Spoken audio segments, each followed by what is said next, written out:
searching in vain for some place to rest till you're sure you won't make it through. Oh, but baby, At times, I doubt myself and I'm like, I really want to do more. I feel like I have the potential to help people, but I don't know how to do it. She just says, you don't have to help every single person that you know, but if you can help one person, then you have done your job on earth.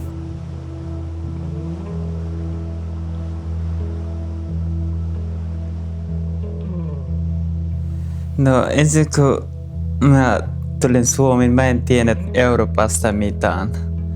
Mä halusin vaan mennä, että jossain turvallinen maa. Joo, silloin kun olin Afganistanissa, mä en ikinä käynyt koulussa. Minun perhe oli tosi köyhä ja olin 7-vuotiaana. Olin käynyt töissä. Ja mä olen oppinut Suomessa kirjoittaminen ja lukeminen ja kaikkea. Ja nyt osaan vähän englantia, joku sana ruotsia ja jonkun verran suomea, mutta nyt osaan myös omaa kieltä lukea ja kirjoittaa. Ammattikoulussa mä opiskelin pintakäsittelyalalla, eli se on automaalariksi. Mä oon töissä henkilökohtainen avustajana ja autan ihmisiä, joka ei pysty syödä, joka ei pysty kävellä tai joku ei pysty näkemään sokea. Semmoisia ihmisille mä autan.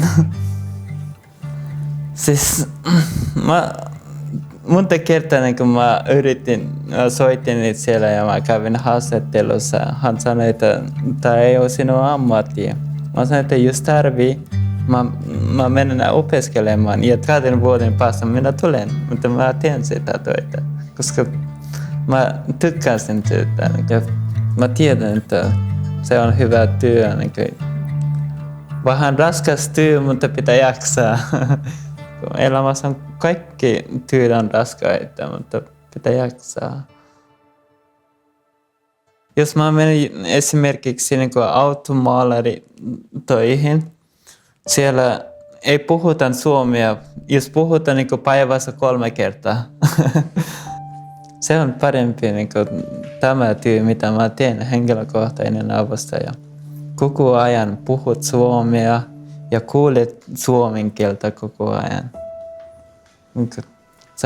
Sitten se suomen kieli ensin se kehittää ja sitten sä tutustut hyvin suomen kulttuuriin.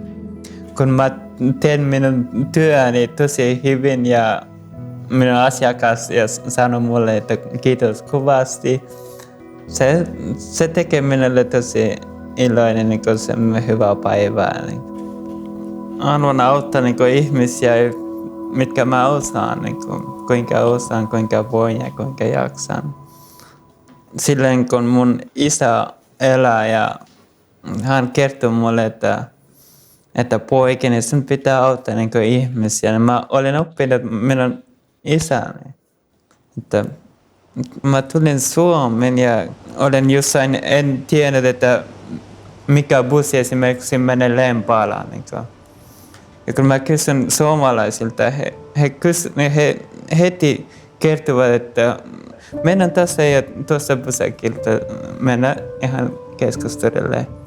Mutta nyt kun mä oon iso poika, nyt mä itse tiedän, että se on kiva asia.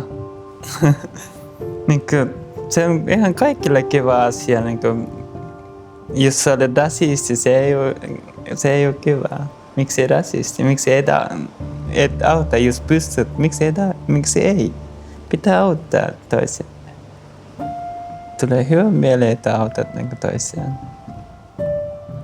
Ja jos sä kunnioitat elämäsi, sen jälkeen sä tiedät, että mitä elämä tarkoittaa, niin kuin, mitä ihmiset pitäisi tehdä.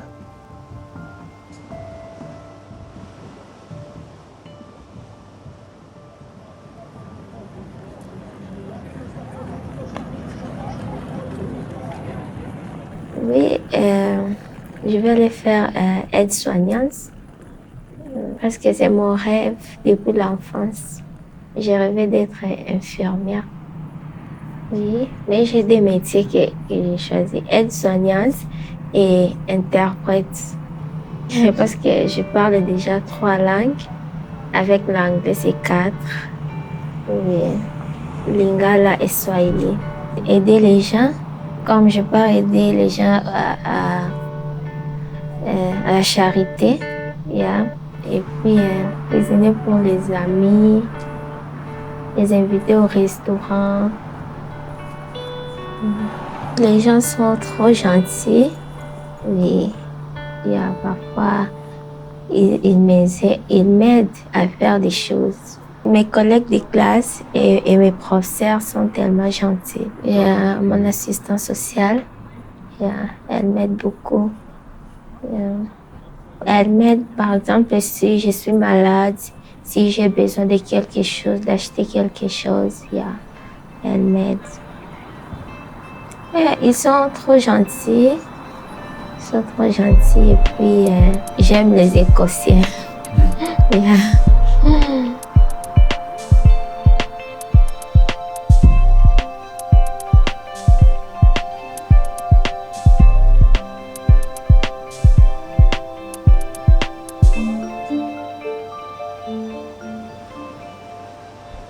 Mä opiskelin lähihoitajaksi. Valmistuin viime keväällä 2020 ja olen tehnyt työtä niin kuin lähihoitajana eri paikoissa, pääasiallisesti vanhusten piirissä, mutta on ollut lastenkodissa kehitysvammaisten kanssa. Tykkään, että mulla on teen palvelu muille ihmisille, puhun heidän kanssa ja teen siitä. Mutta välillä siitä tuntuu, että mun vahvuudet ei ole tässä. Mulla on ollut piirtäminen, matikkaa, niin kuin vahvuus. Mä ajattelen, että mä haluan mennä semmoisen alan, että voin käyttää mun vahvuuteni. Niin mä haluan tällä kertaa johonkin insinöörialalle. Joo.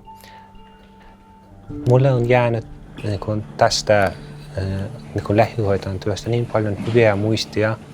Esimerkiksi mä olin keikalla illalla, kun vein kaikki nukkumaan. Olin viimeisellä asukkaalla. Mä autoin sitä rouvaa sänkyyn ja hän oli valmis nukkumaan. Mä olin lähtössä, sitten se sanoi mulle, että missä sä asut? Mä sanoin, että no mä asun Keravalla.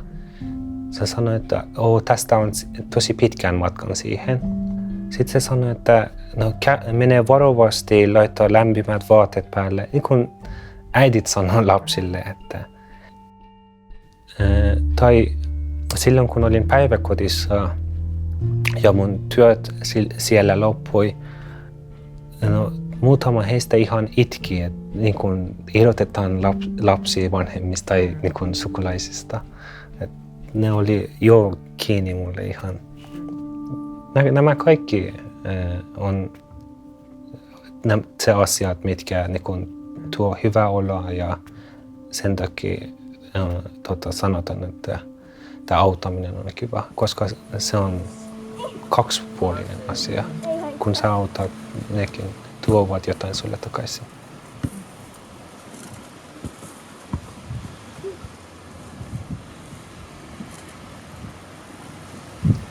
Hyvä elämä. Se tarkoittaa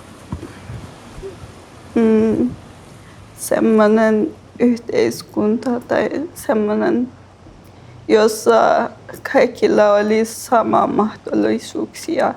Et en tarkoita, että kaikilla olisi saman verran rahaa, mutta tarkoitan sitä, että kaikilla olisi oikeus opiskella, saada hyvää ruokaa, hyvää puhdasta vettä, vaatteita, nämä. Että kaikilla olisi mahdollisuuksia. Se on mun mielestä tasa-arvoista. Kun kaikilla olisi hyvä elämä, niin mullekin tulisi hyvä olo siitä. Kirjoitan. Minä kirjoitan tosi paljon. Silloin kun en jaksa tai on väsynyt tai on huono päivä, sitten kirjoitan niitä ajatuksia, mitä mulla on. Ja sitten tulee hyvä. Ja puhun itsellesi tosi paljon ja yritän olla itsen kanssa tosi kiltinen, että pystyisin olla vahva, kiltti ja myös muille. Jos en itsellesi voisi olla hyvänä, niin en pystyisi olla myös hyvä muille. Että mulla on paljon hyviä asioita. Mulla on opiskelupaikka, mulla on kaikkea mitä tarvitsen, hyviä ihmisiä ympärilläni ja mulla on ehkä jo kaikkea, mitä voisi olla. En tiedä, ehkä jotain hyvää töitä ja sitten olisin jotenkin hyödyllinen yhteiskunnalle. Sitten on hyvä. Koska mun mielestä me ollaan syntyneet, että tehtäisiin jotakin hyvää tälle maailmalle. Sitten kuollaan ja meistä ei ole enää mitään. Jos pystyisin antaa rakkautta, sitten on hyvä.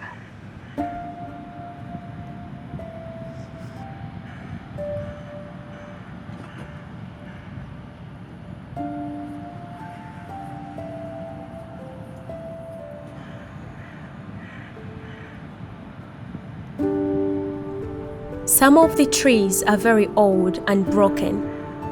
They lean on other trees and they hold on. For me, it's absolutely amazing. It's not just human beings that can help each other. Look at nature. The trees are encouraging, holding each other's weight. It's as if they were saying, "Yes, don't worry, I'm holding you. We are not finished here."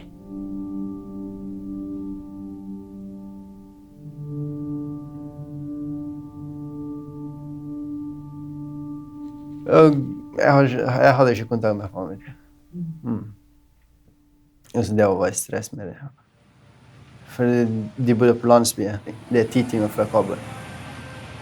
När jag bodde på mottak, hon kom genom kyrkan. En norsk dame som jag kallar hon mamma. Och jag snackar alltid med hon. Nu jag bor hos hon. Hon bor på första etage, jag bor på loftet. Ja, hon är väldigt grej. Jeg gikk i fjor på folkehøyskole på linje friluftsliv i Norge. Sånn. Der var jeg trives. Vi padlet kajak og gått på klatring, gått på toppturer, ski. Det var det verste jeg er på ski. Fordi det er første gangen jeg står på ski, på langrenn. Det var litt vanskelig. Første turen jeg var sammen med dem. Der kom jeg og så midt i 2 jenter på en telt. Det var svart. De hadde masse spørsmål. Jeg var bare svart. Ja, nei, ja, nei. Ok, jeg skal sove nå. Jeg var helt sånn stresset der. Sånn. For jeg har aldri sovet med jentene på en telt eller noe sånt. Det er noe jeg delt med på skolen, på folkehøyskolen. Jeg snakket om hva jeg har opplevd eller sånn. Og det var veldig vanskelig. For jeg fikk en lærer fra noen andre folk, husker det. Vi sitter sånn en kveld fra klokken 10 til klokken 2. Vi snakket litt. Hvorfor du forteller ikke? For de norske ungdommene viser ikke hva, eller de vet ingenting om andre som hva de har opplevd, eller. Det var veldig vanskelig. Når jeg fortalte til dem. En kveld til hele skolen, sånn 70 eller 80 stykker personer som var der. Jeg satt ikke på folkene sånn. Jeg var bare satt på vegger og jeg skulle ikke se på dem. For de grinte sånn. Det åpnet jeg der, alle hjertene mine eller følelser, hva jeg har opplevd og sånn. Det var bra å åpne den litt skuffen, eller den som lukket helt. Jeg snakket aldri med noe, hva jeg har følt eller sånn. De kan lage sånne aktiviteter, fotball, sånne ting. Det er ikke bare utlendinger, de blander med norsk også. Det er ikke bare eller sånn mil eller sånn. Det er bare utlendinger som går der. Jeg synes hvis det var noen norskere også, de kunne kommet og blant litt folk, begge kulturene. Sånn. Det blir greit. Og de blir kjent med andre kulturer og sånn. Jeg liker jo urettferdig det er her. Det er helt likt folkene. Og så det der nede, sånn, det er ikke noe. Det er forskjell mellom mann og kvinne. Ja. Det også alle kan gå på skole, studere hvor mye de vil.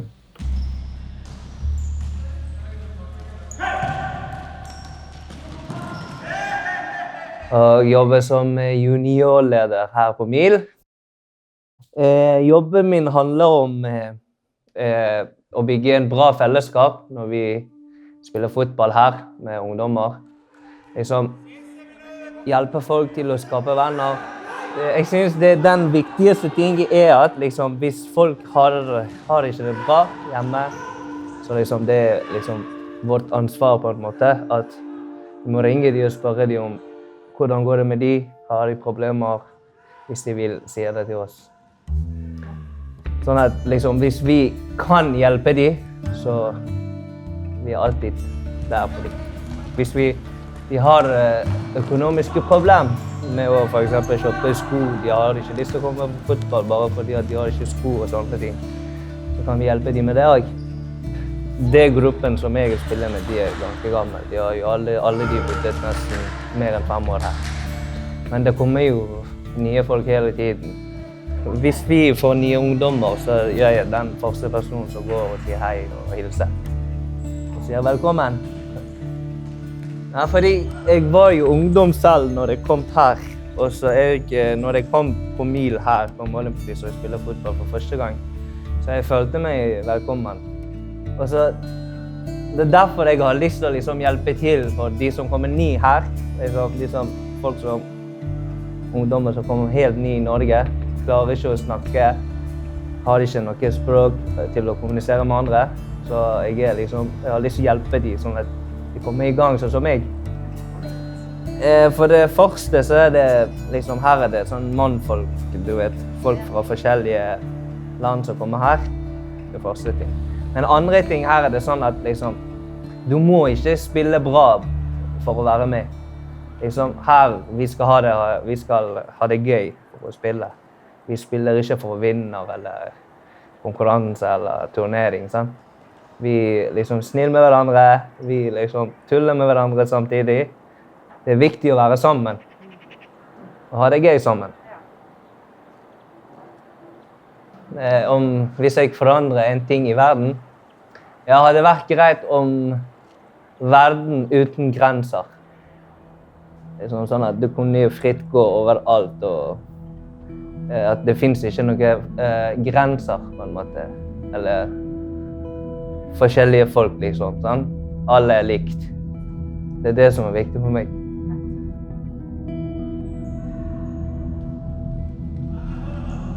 Det betyr mye for meg, fordi jeg liker fotball, og Mil har gitt oss den mulighet å spille fotball. Ikke bare den fotball, også Mil har gjort noen andre aktiviteter på samme tid. Og de har også åpent hus som vi kan gå noen dager og spille PlayStation, spise pizza eller andre mat. Så det er bra, ja. Jeg har fridom her, og det er kjekt å bo her som en god land som Norge. Det jeg liker alle mennesker er samme. Ingen er god for de andre. Det er masse ting som jeg liker her i Norge. På vintertiden jeg liker å gå på ski, selv om jeg liker ikke kaldt. En gang jeg var på bussen, og jeg skulle til hjem, og jeg møtte en dame, og med en gang hun begynte å strikke. Din jævlig glede, samtidig, og ting sånn. Jeg har ikke svart til hun. Hvis noen prøver å krangle med deg, og du vet han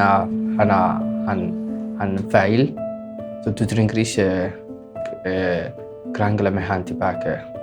Bare det beste måte å gi svar han, og ikke snakke. Ja. Norske samfunnet har gjort det bra, og de fleste de er sosiale, og det er mange organisasjoner som også gjør folk blir integrert. Ja. For eksempel Røde Kors, som jeg ble å gå der og treffe mange ungdommer, mange norske ungdommer. Og mange også ungdommer fra andre land som bor i Norge. For meg er frivillig. Vi har mange forskjellige kulturer.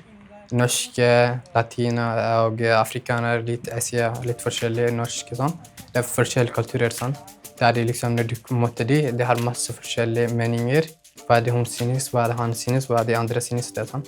Så det hjelper deg. Hvem er i Norge? Vi prater masse om norsk kultur. Sånn. Så det hjelper deg for å ha masse venner. Det hjelper deg for å snakke felles språk. Der du blir avhengig, og så de fleste de hjelper deg. Når du er på frivillig, alle vil hjelpe deg. De fleste vil hjelpe deg. Både for språket og andre ting. Jeg har jobbet på Røde Kors, for eksempel Bergen. Røde Kors vi kalt Kompisa den tiden. Jeg jobber med Way for World, så det er liksom en mann som organiserer den. Ja, og så var jeg litt aktiv med det liksom fra min by, da. Sånn på Basecamp, kaller de. Så vi var mer aktive med de, gå på fjell. Vi var på Norges høyeste fjell sånn, en gang i tur. Det var kjempegøy, bare med de på hit og andre. For du får masse venner fra der. Det hjelper deg for å bli godt kjent. Så ja, frivillig er den beste for å integrere.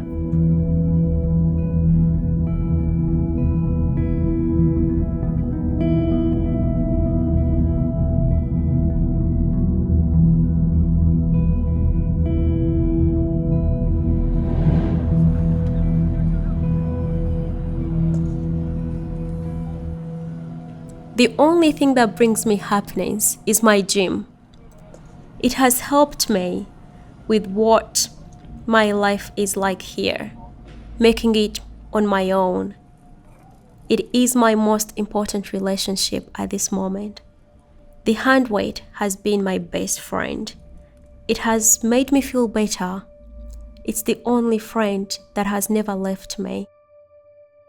If you're struggling in something, don't be shy, You can ask some other people like around you, You can ask your friend, your teacher in college, your social worker, your support worker, Don't just be shy, because some people, they have struggling on something, but they can't ask or something like that.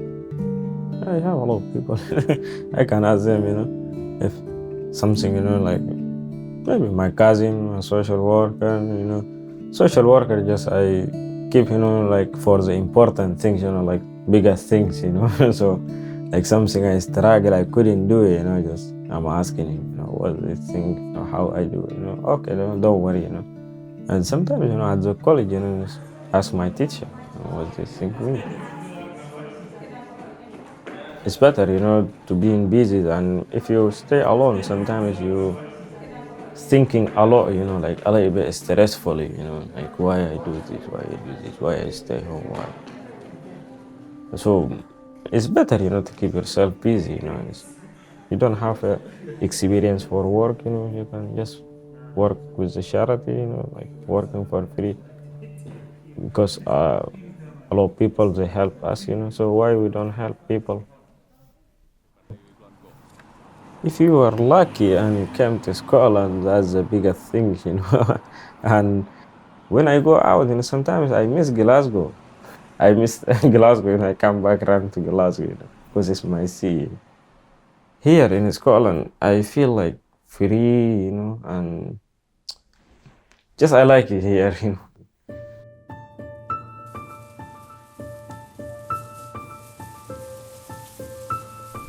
Se ensin mun äiti ja isä on tärkeä ja puhumme puhelimessa, mutta mun isä on 3,5 vuotta ennen se on kuollut ja sit mulla on tosi surullinen tunne ja se on vähän vaikea ymmärtää se mun isä ei ole tässä elämässä.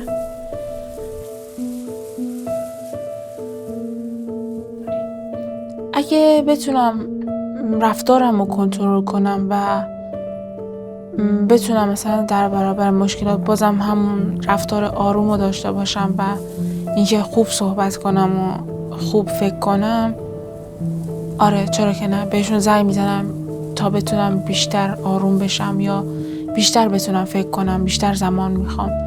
ولی اگه زمانی که عصبانی باشم دوست دارم تنها باشم، دوست دارم مثلا تو اتاق باشم و هیچ کس هم نبینم و با کسی هم حرف نزنم. حتی گاهی اوقات گوشیمم خاموش کردم. میدونم مادرم ناراحت میشه و میدونم مثلا دوستام شاید مثلا زنگ بزنن و کار واجب داشته باشن و اینا، ولی منتها نیاز حس میکنم نیاز دارم، ولی با اینکه مثلا تنها میشم و اینا بازم مشکلی رو حل نمیکنه. نمیدونم دقیقاً این مسیر رو بازم هنوزم پیدا نکردم و گمراهی هنوز جلو چشامه.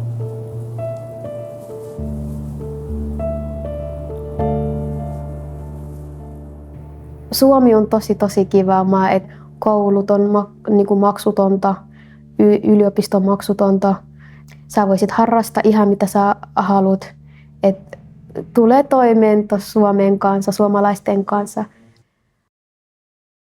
Siis mä oon tavannut aika moni hyviä ihmisiä Suomessa. Tykkään kyllä minun omasta työstä. Mä tulen niinku kuulemaan asioita, mitkä mä en ikinä kuvitellut, että elämässä olisi niinku oikeasti tapahtunut. Semmoisia vanhoja ihmisiä, siis niinku ikääntyneen ihminen tavan. Sieltä sitten kun kuulet ja sit ne näyttää kuvia omasta elämästä, kun ne eläsi. Et minusta tulee niinku tuntumaan, että joo, mullakin menee asiat paremmin, jos heilläkin on ollut tällainen elämä, hyviä elämä.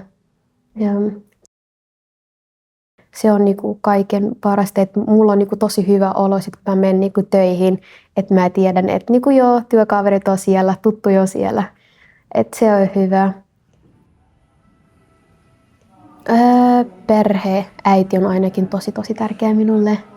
Puhun äänen kanssa aamulla. Herätkisitkö? Joo, olen hereillä. Olen hereillä. Sitten yöllä, kun mä menen nukkumaan, puhun hänen kanssa. Sitten mun veli, hän on minun paras kaveri. Ja minun pikkusiskoja, joka minun täytyy opettaa niitä kaikki. Että mä oon niinku kaiken tytöistä vanhin perheessä, että ne tulee semmosia, että mä oon vähän heidän opettajana, että elämästä, työstä, koulusta.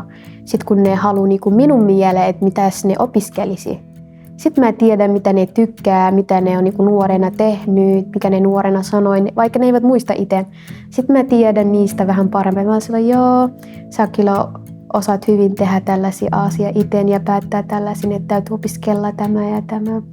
Ja ne kuuntelee minua tosi hyvin. Varsinkin miehiä tai nuori pojat, joka mä näin, ne eivät pyytä apua, vaikka ne tarvitsevat tosi paljon. Et mä kyllä sanoisin nuoreen, joka tulee tänne, pyytäkää apua mielestä, psyykkisesti, fyysisesti, pyytäkää apua. Suomi tarjoaa teillä kaikki. Se on niinku vaan, mä kyllä ymmärrän, että se on niinku sen takia, että ne tulee eri kulttuurista, eri maailman puolesta. Että ne tulee varmaan semmoisia elämän puolesta, että joo, miehet ei saa niinku itkeä. Ei, kyllä saa itkeä. Miehet on kanssa ihmisiä. Jeg var mellom 16 og 17. Så på en måte jeg litt voksen. Nei, for jeg var jo veldig sjenert da jeg kom til Norge. Jeg tålte ikke snakke med folk, men etter 3 år jeg bare tenkte jeg må jo stå på. Jeg må jo gå og snakke med dem. Men vi var jo den gangen vi var på leie. Altså, vi var bare 3 ungdommer der. Så plutselig de bare kom bort og snakket med meg, så bare tenkte jeg kanskje de forstår ikke meg hvis jeg snakker. Så jeg prøver å snakke bare på engelsk. Og så de sa, ja, det går fint, du kan snakke på norsk. I livet vårt, så det er jo masse ting, forskjellige problemer og sånne ting vi får det. Når vi går opp på fjell, sitter på fjell, så da klarer vi det. Akkurat som når du har problemer og sånne ting, så det er så enda du kommer til å klare forbi den alle problemer, og så sitte på fjell, og så nytte bare livet, tenker jeg. Men det var det som min drøm. Jeg drømte mye om det, sånn, så å være på tur. Så jeg har sagt, jeg har veldig lyst til å gå på fjell, men det ble umulig for meg. Altså han som ungdomsleder, han hørte det. Altså han sendte melding om meg og spurte om jeg har virkelig lyst til å gå opp i Toltangen. Jeg sa ja. Og så bare tenkte jeg, ok, hvordan det? Ja, vi skal bare det jo.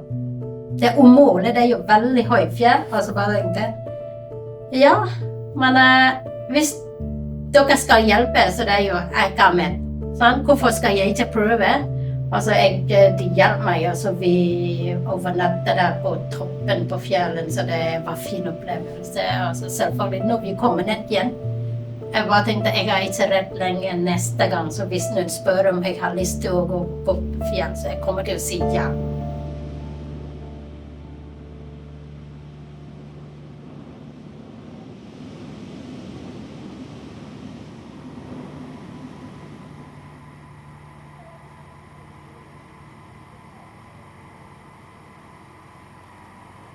She always calls me her daughter, and she presents me to people like, this is my daughter. I have a place for her, like a mother, in my heart. It can be difficult to say what you want. You need to say the difficult things. I don't need to be afraid to tell her things. And I know she will not judge me for who I am. When I just came first, everything was so new to me. Like, obviously I came from Africa. Let's start with the weather. We have beautiful sunny days there. Rainy Scotland most of the time. And when it comes to food as well, what we have is like spicy, and it's like peeled potatoes and all of that. Like, it was totally different. So when I came here, plus my foster parents, they were like so calm and, you know, relaxed with me, where I was like panicking, how can I do this? How can I eat this one? I'm just gonna leave, you know, I cannot live here. Plus, me being very young at that time, I wasn't mature enough to think like, okay, yeah, well, I left my country, so I have to accept and deal with things, you know? I was just like, no, this cannot be. this cannot be for me. I was like so stubborn. I refused to wear like jacket because I'm like, I just wanted to wear like that light clothes. I don't want layers. For my foster parents, they used to hold like hide and hold like a jacket and like something gloves, and then when I go outside I'm like so cold. I'm like, they see me like shaking. I refused to have their food, you know. I was eating like McDonald's like every day. I leave home early in the morning, but with the help of my parents I kind of realized that, you know, this is my place now, you know, this is where I'm gonna grow up, this is where I'm gonna have my career, this is where I'm gonna have, you know, family and everything. I'm so grateful. Obviously, I wasn't at that time, but now, if it wasn't to be them, I don't know how I would be, but I'm sure I wouldn't be like this. I think when they just arrive, refugee, what they need is like someone to me who went through and tell them that this is where I was right here. Because like it feels like impossible, you know, for me to actually have a life here. Like obviously, you think like to go to educate myself, to get a job, you know, to have a family, you know, to have a house. You know, this feels like kind of impossible when you just arrive. But if you meet someone who actually was right there where you are now, and then obviously you can see this person is like totally like just living like anybody else. So it kind of gives them like clear picture they actually could be here one day. So for me, it kind of gave me totally different life from what I thought I would be in the future. Probably writing. My favorite is it's like habit. It's writing. Yeah, I'm just not that good my English at the moment, but I'm writing my story. Yeah, in English I want to make on my own book. Like what I been through from my country to Scotland. Only my Scottish family are allowed to read my. Oh, they're nice, really. But she's an amazing lady. She's doing like, she take care of me like on her own child, and she's my foster care. But she looks like my mother, so she knows about what I'm doing. She's proud of me. I'm happy to help because I have support a lot from Scottish family because they don't know me, who I am or where I'm from, but they just like help. Yeah, Scotland's like safer and has freedom. So I wasn't allowed to choose what's right for myself or for me. But in Scotland, I'm allowed to choose what's right or wrong. I can do everything what I want. So I could like, first time I arrived in Scotland, that's probably my birthday.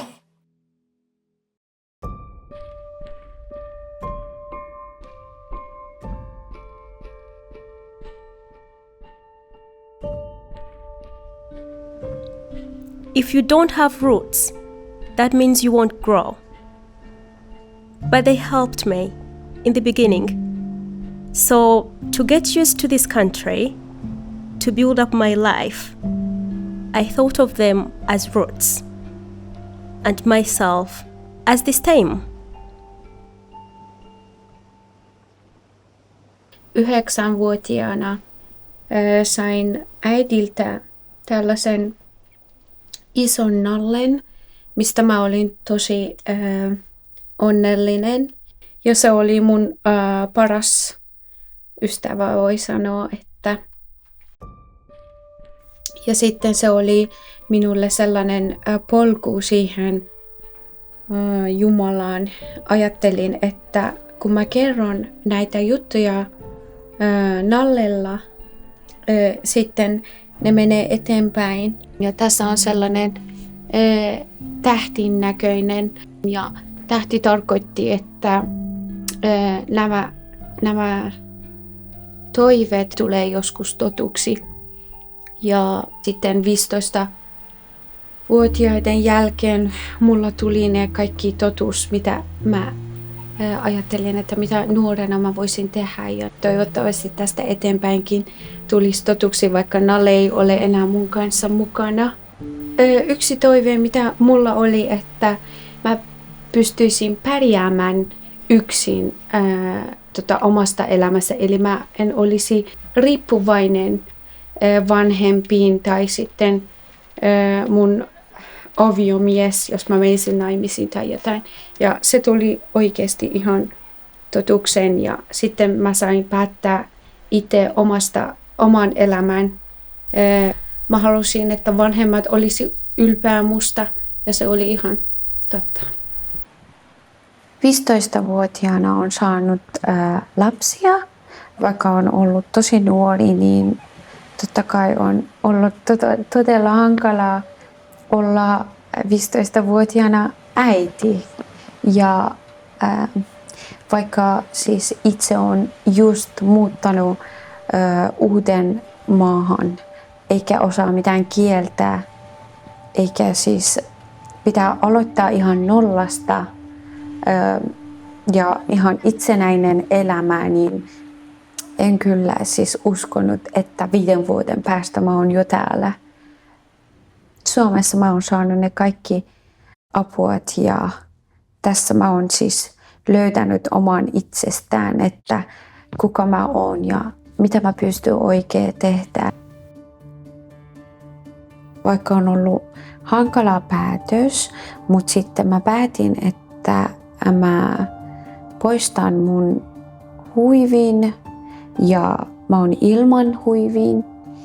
Täällä mä elän näin ja sehän on mun valinta ja mä pystyn siis näyttämään hiuksia, mikä liittyy siihen mun vahvuuteen ja sehän on tosi tärkeä. Niin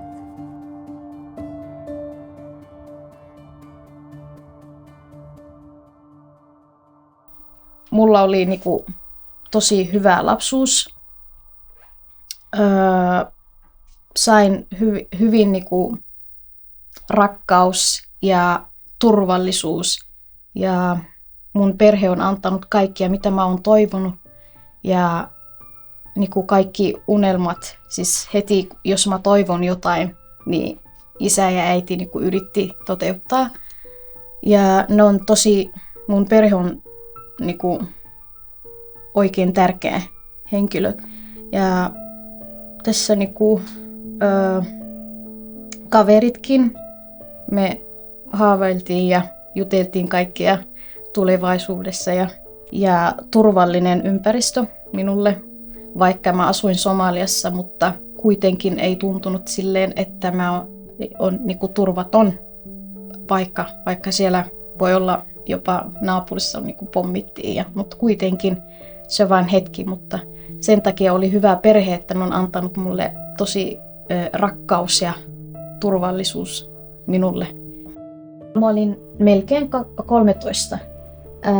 Se niinku oli pelko-olo ja tuntematon paikka, ihmisiä, ihan tuntematon ihmisiä, kulttuuri, uusi maa, uusi kieli. Mä olin vähän niinku aluksi paniikissa, mutta onneksi niinku mun ohjaajat antoi tosi hyvin ne huolehtunut mua ja just niinku, sain kavereita sieltä.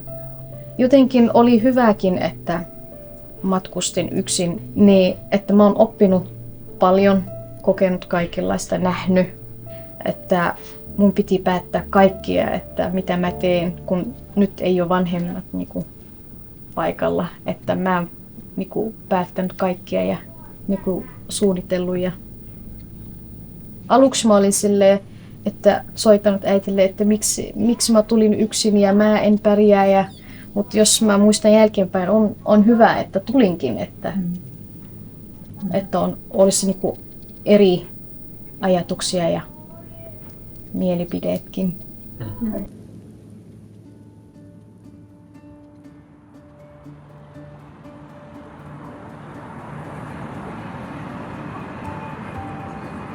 The way when I arrived, it's completely, obviously, is a different world to me because of the language, the culture, you know. people's wearing the clothes I never seen my entire life, you know. How you can be like this, you know. Oh, it's freedom here. That's what everybody looking for, you know. I say I wish my family had this sort of freedom. And once you're here as a refugee, people treat me really well, you know, because I came from a different country. They knew that, so they didn't know about my history, but they kind of understood where I come from, and they respect me very well. They introduced me to the football team. They introduced me to go to see. There was a volunteering workshop. They joined me and they say, go, it's good for you, to make friends, to learn their culture. And Scotland, I think itself is for me, is a happy place. I'm not exaggerating, it's just based on what I'm seeing in my life experience, but the experience I had from Scottish people, the way it makes you become a human. I feel like I'm a human here. I feel like I've got a voice here.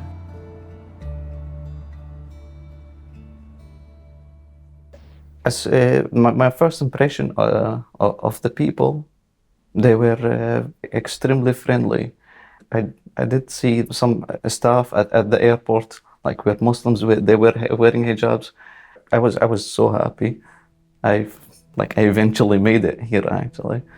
I wasn't too sure why at the time. I was just looking for something great, but in later stages I started realizing how fortunate I was to have arrived in Scotland specifically. One of the things I had to work on as well was trust. You know what I mean? Especially after having been on a journey that is, so unfortunate to anyone to have been on, honestly. I was so suspicious of the people that were, working with me. I kept hearing things, from other refugees and stuff, like I shouldn't trust people here. Like everyone's trying to screw me over, just catch, something about me. But it wasn't anything like that actually. After time, I realized how kind and nice the Scottish people are, and they're very welcoming for refugees, which something I found truly humane. Yeah. Also, just experience after experience. That's what actually made me eventually gain trust in the people that were trying to help me. Actually, well, people here are open-minded and they try to be thoughtful. I remember. Someone actually was helping me in the beginning here, and she knew I was a Muslim, and during one of her visits to me, she noticed I didn't have a prayer mat, so she started actually looking up how she can get me one and find me a copy of the Quran, and that truly touched me. Honestly, I really appreciate that. There's some sort of builders for the country in a way, them actually being passionate about this kind of job, preparing young people like myself and guiding them through difficult times, which will eventually pay back. It's I want to say it's like an investment for the country. I mean, I guess the cold weather is made, for Scottish people to develop and become warm people. Somewhere else, searching love and gathering shells, you'll be fine. But some days you'll